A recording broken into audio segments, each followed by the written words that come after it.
All right, what's up? This is episode 72 from quarantine for me.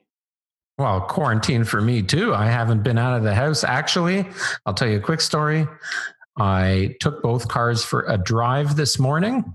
Oh, that's good. I was contemplating doing that, just cranking the music, and I feel like that would be very relaxing. I didn't do it out of pleasure. Well, I did. So here's the story. The van hasn't moved the house 3 weeks, and my car hasn't moved out of the garage in 2 weeks. So I said, well, the batteries. What's so funny? Nothing. I'm listening. You enjoying this? Yeah, I enjoy not having to see you in person. It's great.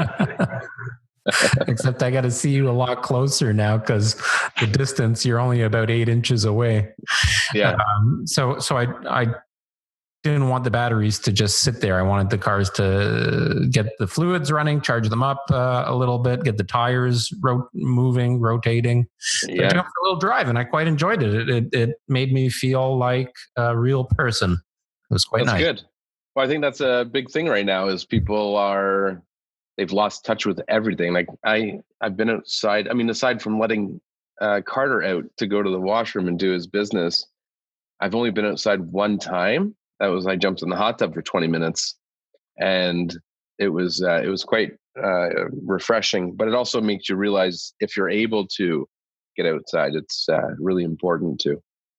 So this is episode 72 of KT Confidential, the real estate podcast. We're not going to talk a whole lot of real estate, although there's some things that I do want to talk about regarding what's going on in the market and what people should and could be doing right now. But so much happening that, well, we haven't talked. We haven't really spoken because you were sick last week. Your wife was sick this week. Yep. So you've been literally in quarantine. Yeah, I am in quarantine for, well, we started, it'll be 2 weeks this Sunday. And we were in our own quarantine because we were sick. We didn't know what it was at the time, but we figured better safe than sorry. So we hadn't left the house for a week. And then this past Sunday, which was the 1 week mark, Alicia got really sick and couldn't breathe. So she went to the hospital. They gave her the test for COVID-19, sent her home after about 12 hours. So that's now our 14 days has reset as of that time, as per the request of the doctors and stuff like that. So we have been at home for 2 weeks and we've got another full week to go. I think they say once symptoms have completely gone, 24 or 48 hours after that, you're okay. But I think I'd have to confirm anyways. But the big thing right now, and I think the message we need to convey to people is if you don't need to go outside, don't go outside. Yeah, I mean, the extent of me going outside has been taking the dog for a walk because he needs it. Yeah. Good size. I've made a point of going down smaller streets where I know there's usually not too many people out, and I've been doing it at an early hour. So I know, hey, if people are at home right now, most of them are not getting up early and getting out and about. They're sleeping in and resting up, which is great, and great for me. So we've been on a couple 5K walks, and most of them, a couple kilometers, and it's good for him. And well, like I said, it's good for me. And I've been throwing on some great podcasts, not only our own podcast, but some other podcasts. And I re-signed with Audible to get some new downloadable books. Yeah. Some audio books. I haven't done that for a while. I used to subscribe to it and I had, I don't know, maybe I went through half a dozen books. I enjoyed it. It wasn't bad, but I stopped using it. I don't remember why, but I did. But it's a good service. Well, yeah. So life for you is not exactly normal because you're not back into full, hey. You're wearing your shirt? Very nice. Hoodie. Glad to support the company. Yes. To fix our springs here. You know what I think? One thing that has some good things that have come of this, I didn't fix it at all, is I think that people being forced to stay indoors has really, if it hasn't already, it will teach people how flexible I think work nowadays should be and can be. Being mobile, doing things remotely. And I think there's a lot of old school businesses where owners and managers and general managers and CEOs, whatever, they're very old school, and maybe they've had a hard time wrapping their head around how productive people can be remotely. And I'd like to hope that this will open up their eyes to how remotely people can actually work and how they can function outside of the office. Well, it's a very efficient way of doing business, right? And I learned a few years ago how to do that myself because of the cottage, and just out of need and want to be able to skip away for a few days, but still not having to shut down my part of the business. So things like Zoom, where we're shooting this podcast on right now, is very familiar to me. Whereas, the rest of our staff, it wasn't. Right. But, sometimes a seller can't meet with you in person, as an example. Realtors, in fact, you might have a seller in the winter that's a snowbird, and they want to get their property listed here. How else do you meet with them, right? And of course, all of us are members of the DocuSign Pro, so it allows us to do documents electronically from phone, desktop, laptop, whatever. But this is bringing a whole other dimension to running business and running your household, right? Like now people have to fend for themselves and try and do so without leaving the confines of their home. And that's the beauty of technology in today's day and age, that you really don't have to leave your house. Yeah. I was hoping to get a picture like this. Oh, no, they'll see it. I was hoping to discreetly take a picture of the back of my head with you on the screen, but they're going to see my hand there. Anyways, we'll see how it turns out. No, I agree completely. And I mean, it's been challenging for me with Alicia not able to get out of bed and the kids. So I've been not productive whatsoever. But under normal circumstances, I think that I could be. You got a few weeks to go to prove it. Oh, for sure. I mean, and that's, being optimistic. You know what it feels like to me? What? I was saying this to one of my clients this morning. You remember what it felt like when you were like, maybe in your pre-teens or very early teens, before you had a car and a girlfriend, and before you were, well, maybe you didn't have that girlfriend for a while, but not sure what, I don't know how to take that. Let's just say, well, we had that discussion about you sprinkling your carpets in your room with okay, maybe I wasn't the most manly teenager. Baby powder, baby powder on your carpets. Anyways, So it feels like to me like I'm back in like grade 6 or 7, and I'm on summer vacation. Yeah, except I have to work. Right. Like if I didn't really want to be productive with work today, I could have sat in front of the TV and watched copious amount of movies, right? Yes. And I think a lot of people are doing that. I think a lot of people are binge watching Netflix, Crave, Prime TV, Disney Plus. You're on fire right now. Yeah, absolutely. I mean, there's certain industries and companies that are really benefiting from what's going on, and many, many others that are not. But Zoom, as an example, is getting tons of publicity and exposure, and I think more and more people are signing up for it. And like you said, all of the streaming services, like how many people have signed up for Disney this last week or two? I bet it's probably unbelievable if we were to see the numbers. So I've been watching some of the airline stocks or providers of trips like Expedia. and they've all taken an absolute pounding, and they're just going, going to go even further down because nobody's traveling. But here's the thing. Air Transat, I think they laid off 75% of their employees. Yeah, well, not surprising, right? Like they don't have jobs for them.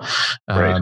But here's the thing. I think when all of this is over, whenever that is, everybody's going to want to travel somewhere.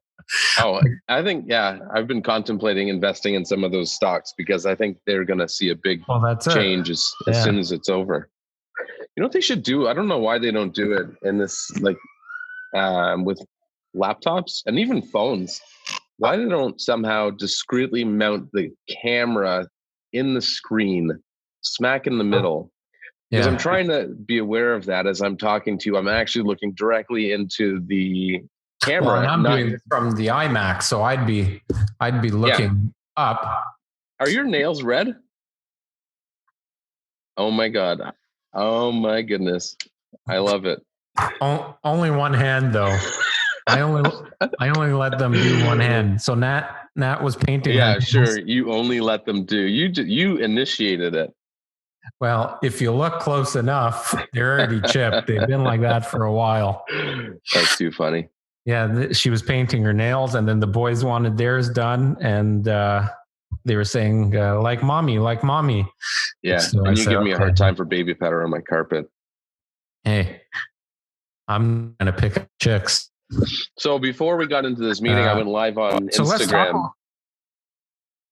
And I had a few people chime in. I just wanted to address some of their questions. And most of them revolved around tenants and landlords and stuff like that. I think specific questions were what rights or what sort of things can landlords and tenants be doing during this time. So I don't know if you want to talk about that. Maybe what would your general consensus be for, what would your advice be for landlords right now? Well, we're a landlord. We might have to do that, but nothing. You do nothing. Yeah. There's the tenant. I mean, check in on them. Maybe, this is a time where you can be friends with them and make sure that they're okay. But you do nothing. They are ultimately the tenant is still responsible for the rent. Yes. If you want to give them a grace some kind, be able to that, or I was talking to some landlords that might consider using the last month rent as the next month rent.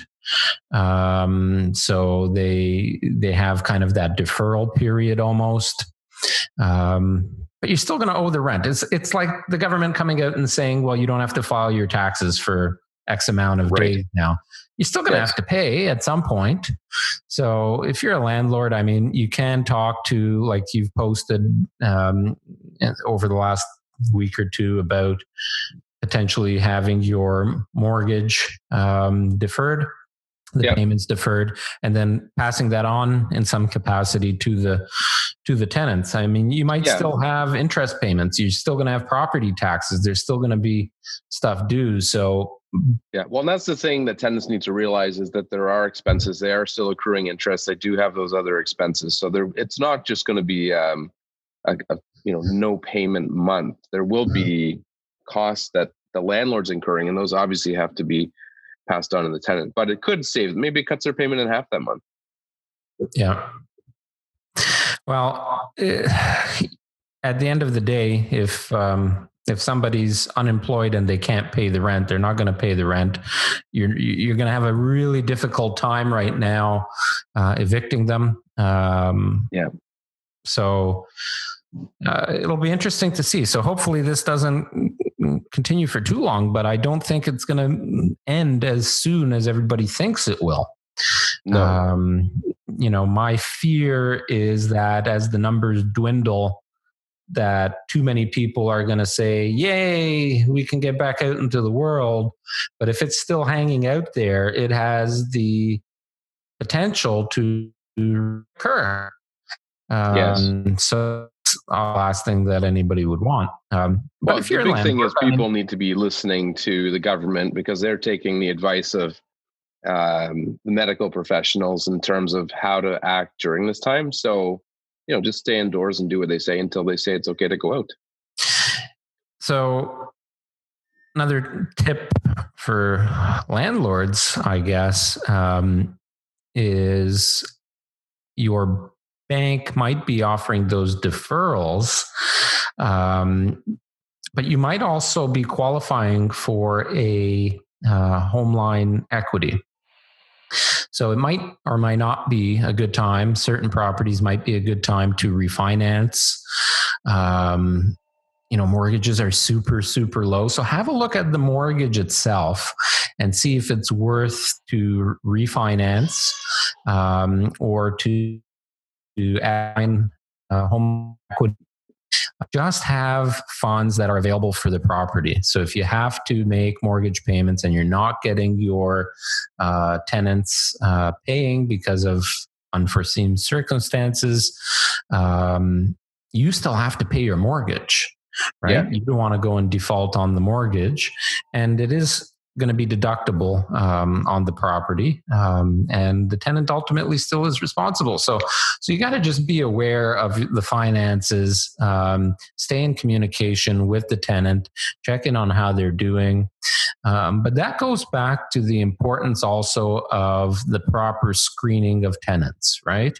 So if you've got somebody in a good job, they've been in their job for a long time, they have good credit score, they've got reasonable funds in the bank, all that stuff, they should be able to weather the storm.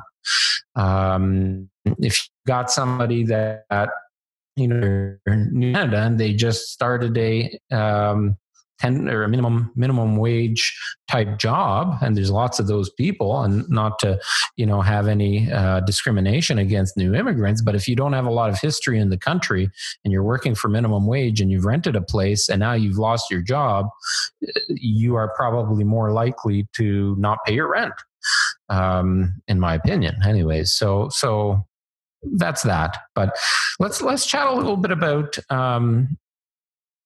real estate as a whole, like the buying and selling aspect. So the Ontario Real Estate Association, about 48 hours ago, so this will be probably, 4 days ago when this podcast airs, but they basically put out a protocol that we can still trade real estate, but are being asked to stay home. So that means not showing properties. You can list properties, but what's the point of listing it if nobody's going to show it? For us, we're not sending our stagers out, our cleaners, our floor plan technician.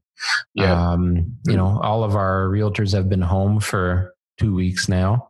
The only exception is Steve Bruman, who is actually going to get out over the coming days to help somebody purchase a home because he has to, because they won't have a roof over their head because we already sold their property several weeks ago.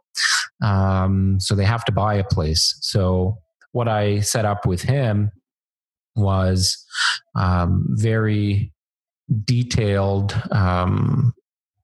protocol to how to handle it. And first thing was actual conference, like whether it was Zoom or whatever, with the client, with copies of the listings in their conference. So pulling up the listings like you would be reviewing it as a realtor, but opening up the photos and actually talking about each photo together. So what do you like about this room? What don't you like? Hey, I see that they have this in this bedroom and you wanted this in that bedroom. Like just talking about the needs, the wants, because we can often pick out things and see things in the listing that the average public wouldn't notice. So whether it's going through virtual tours, we've done a bunch of the 360 tours that'll actually put you in the house, and those are great. We did a bunch of those leading up to our quarantines. And well, just think about that for a minute. Just think about how, just going back to how people are now really diving into the digital aspect of the marketing for a listing before they go see it to determine if they actually want to see it, because they don't want to waste any time.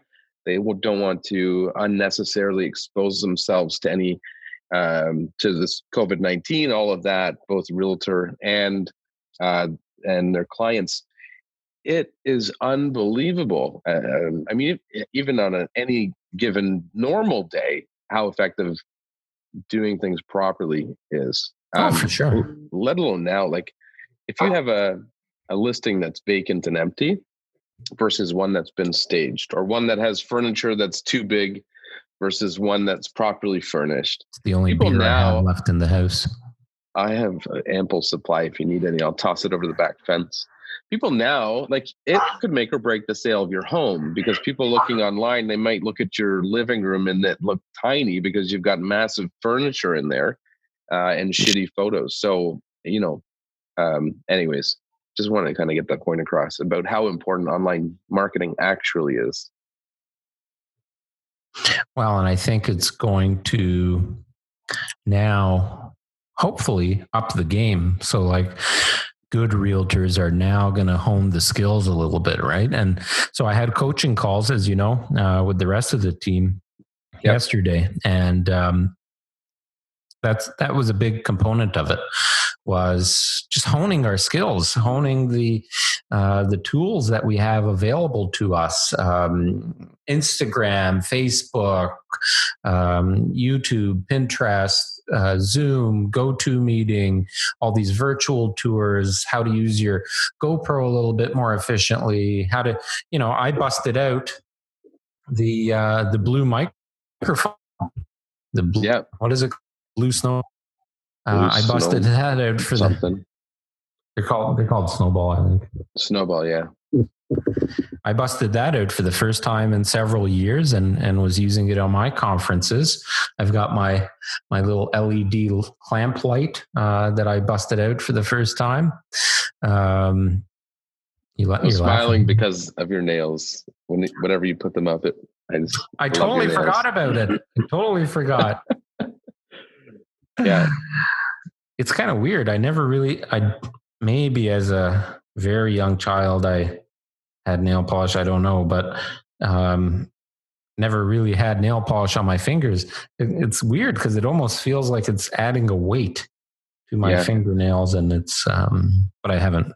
Yeah. So sorry. The kids, blame it on the kids. So actually one of the questions that came up in my live IG stream was regarding buying and selling from the perspective of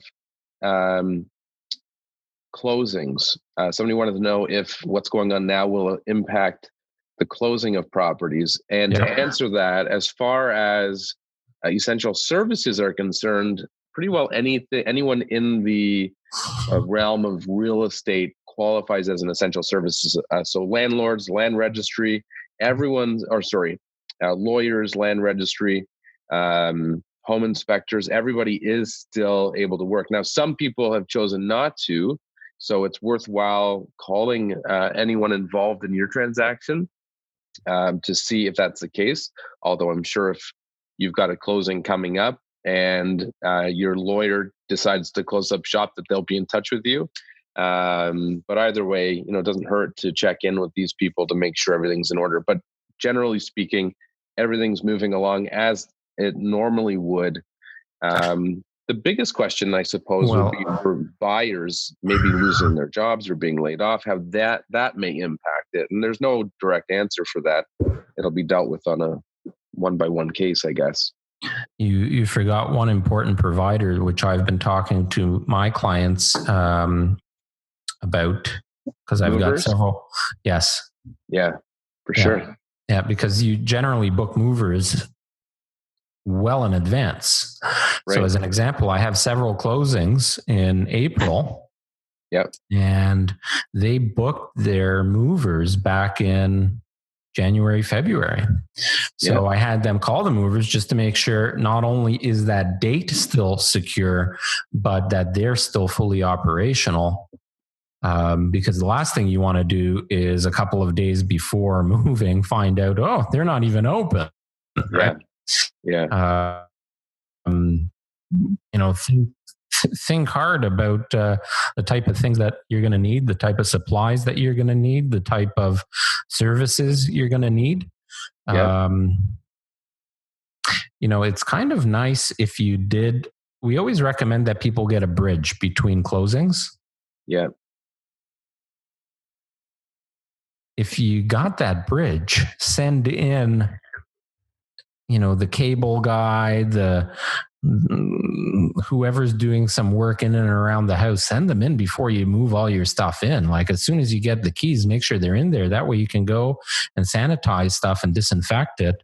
Because that's important for moving right now. I can't imagine what it's going to feel like for somebody that's like, I have a client moving next week, and I told them as soon as they are out of the house, like you need to disinfect everything because they're not proper calls to wipe everything down after they leave. You don't know what they're leaving behind, right? Yeah. Well, not only for the buyer, but even for the tradespeople. Like they don't want to be in your house once you've moved in. And many of them aren't even working. So, I'm sure they would appreciate being able to go in before you and your personal belongings have been put in there. So I think it's a great idea for everybody. So actually, just on that, just quickly before we move on, one of the questions was, what can people do about changing closing dates? And I think it's a great question, because I think a lot of people maybe don't even try to. So I think if you're selling or if you're buying, that everybody communicate with each other and see if delaying closing is an option. Because if it is an option, then I think it may benefit everybody, especially buyers that now need to sell. Because realistically, nobody should be listing their house for sale right now. Yeah, well, I had that. So I had a listing conversation with somebody in my sphere of influence, and I told them, you haven't purchased another house yet, so you don't want to be selling right now. Might be a good time to buy, but then you got to sell. And right. Not only are all the services of selling not available to you right now, nobody's going to homes. We've got Nobody 2 homes on to. the market. We got no showings on them. No. And every buyer I'm working with is saying, nope, don't even bother. There's a home on the market right now. I won't mention the address, but it's a 2,000 square foot detached home that started off at $859,000, like full price when they listed it. It's now $799 and no budging. Like no action, no movement on it. I know for a fact that the sellers have purchased another home. So, it's, I don't know, some weird things are going to happen. But you know what? I don't know if this happened for a reason or not. All I can say is I feel good. I don't know about you now. You're not sick anymore, and you're probably exhausted from looking after the girls all week. I've just got them tied up upstairs. I'm eating tremendously healthy in comparison to what I would have been.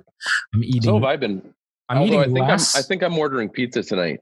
Oh man, I've been craving for pizza for like I bought whichever do I Alicia frozen pizza. They're okay. I mean, but it's not it's not quite the same. I posted that photo of the Giordano's deep dish from Chicago because it's just like salivating in my mouth. But anyways, I've been eating better and more consistently throughout the day. So I've got more energy. I've been exercising. We actually started using the gym again at home. Spending a lot more time with the family, with the kids. I re-downloaded the Calm app and have started meditating. Never did that before. Great way to just, kind of settle down my mind and regroup. I've got caught up on a ton of projects for work and paperwork and new ideas and taking a lot of notes every morning. So So I kind of feel good. And you know me, I like working from home. I get a lot of stuff done when I work time to do things. I'm usually working from home.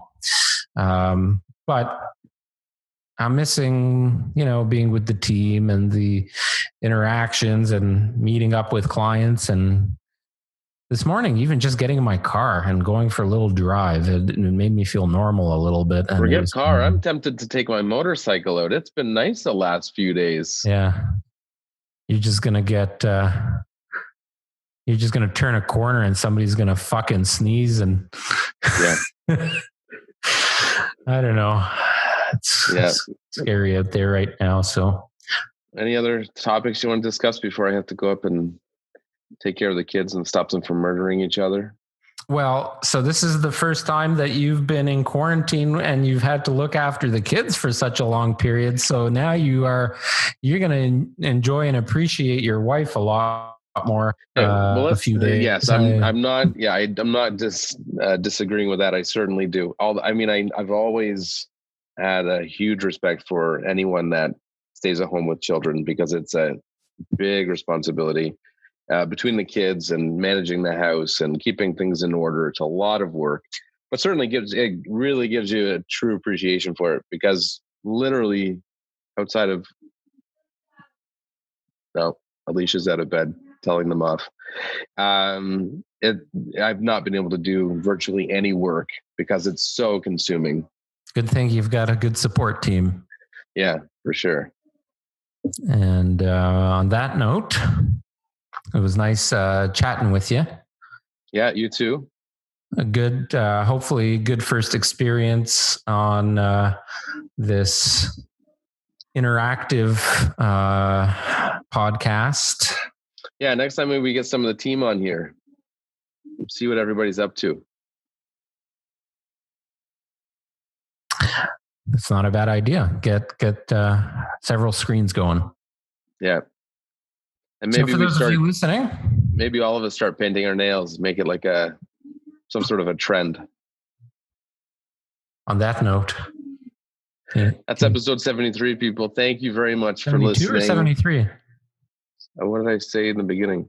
72. We don't even know what day it is, so what? Nobody cares. Who cares? We'll get it right next time. Hey, and if you are listening, send us some messages right now. We'd love to hear from you. We're missing that contact. We want to get your questions. We want to answer them.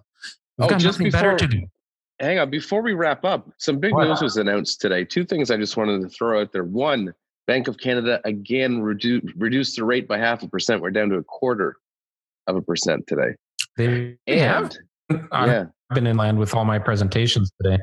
Yeah. And before today, Justin Trudeau announced that they would be subsidizing 10% of employee wages. Today, they announced they will be subsidizing up to 75% for medium and small businesses, subsidizing 75% of employee wages to prevent layoffs. That is incredible. I don't know where they're getting all their money for. We're going to pay for it somehow down the line, but it's a great initiative to keep people in business, especially for the small business community. So anyways, lots of things happening, things changing daily. Pay attention to the news. Stay indoors. Thanks for listening. Getting a call. Got to go. Take it easy. Episode 72. Goodbye. Or 73. We don't know.